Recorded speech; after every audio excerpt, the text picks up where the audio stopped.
Are women hard to please or are men hard to trust? Yesterday, during our live on Are Women Hard to Please or Are Men Hard to Trust, we briefly talked about the Big Five, specifically how agreeableness differs between men and women. These differences aren't random. They show up across cultures, across countries, and across decades of research. Most relationship conflicts aren't men versus women. They're personality differences showing up under stress. If you really want to understand why you and your partner react the way you do, the Big Five personality traits offer clarity. Here's what the research actually shows and what it means for your relationship. Here's a quick overview of the Big Five. Psychologists often use the acronym OCEAN to remember the five core traits. Here's the simplest way to understand them. The O is for openness, which means creativity, curiosity, imagination, and comfort with new ideas. The C is conscientiousness, which means discipline, organization, follow through, and responsibility.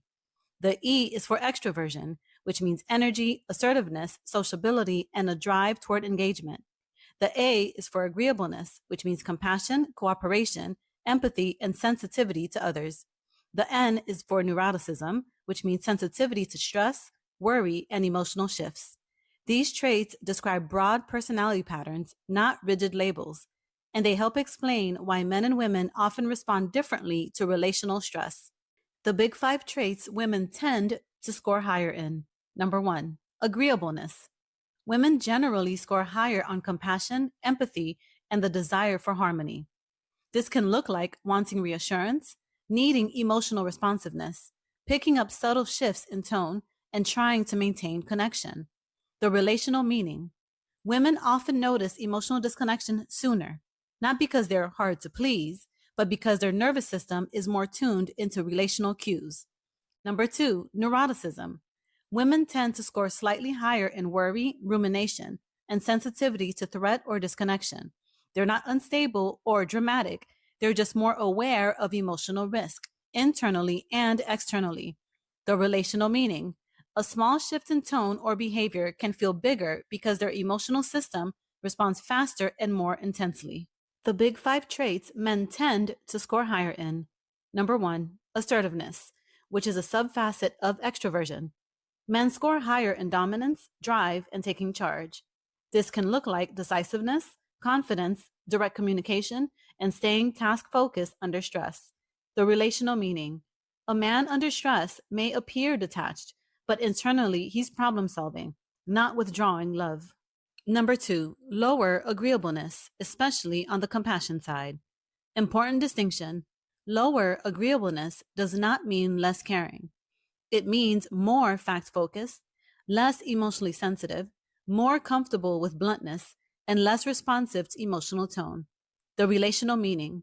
What feels like he doesn't care is often he's processing differently and doesn't register emotional nuance the same way. Number 3, higher risk taking in some men, which is connected to differences across conscientiousness, openness, and impulsivity. This can look like spontaneity, independence, comfort with uncertainty, and jumping into decisions. The relational meaning. Risk tolerance differences can create trust issues on both sides. Traits that are generally neutral. Number 1, openness, which is creativity, curiosity, and depth. This one varies a lot, and it's not gender specific. The relational meaning. Two high openness people can connect deeply. A high openness plus a low openness pair will clash in how they communicate, dream, and process emotions. Number 2, conscientiousness, which is organization, responsibility, planning, and reliability. This one also varies by individual, not specifically gender. The relational meaning. A mismatch here leads to classic planner versus spontaneous arguments in relationships. Number 3, polarity mixes. Some personality combinations create predictable misunderstandings.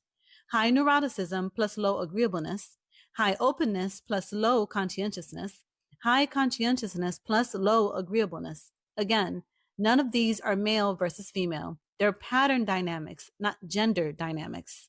How these traits shape your perception. The Big Five doesn't just influence your behavior, it influences how you interpret your partner's behavior. For example, if you think women are hard to please, it may be because You're lower in agreeableness and interpret emotional needs as pressure. You're less sensitive to emotional shifts, so her concerns feel sudden. You process stress through problem solving, not connection, so her bids for reassurance feel excessive. If you think women are not hard to please, it may be because you're higher in agreeableness and naturally responsive. You value harmony and adjust easily. You interpret sensitivity as connection and not criticism. If you think men are hard to trust, it may be because you read his lower agreeableness as emotional distance. You interpret his assertiveness as avoidance instead of problem solving. You feel triggered by his silence or withdrawal and start needing reassurance. Or you experience his stress style as disconnection even when it isn't. If you think men are not hard to trust, it may be because you interpret his problem solving as care. You're less sensitive to emotional nuance and don't take withdrawals personally.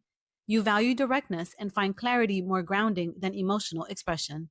So, are women hard to please or are men hard to trust? The Big Five explains what's actually underneath those accusations.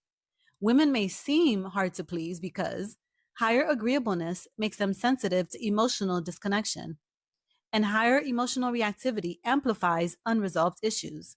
Men may seem hard to trust because lower agreeableness makes getting emotional reassurance from them less likely. Assertiveness can look like emotional distance.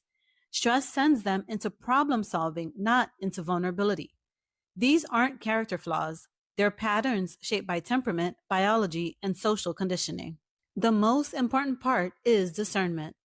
These are general tendencies, not universal truths for all men and all women.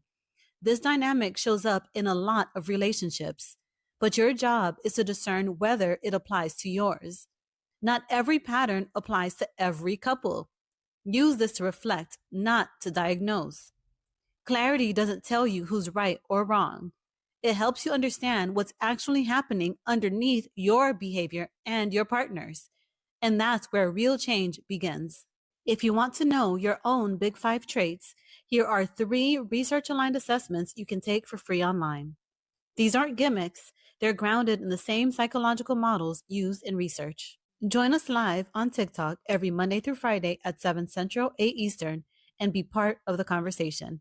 Bring your questions and your stories. Your relationship experiences matter.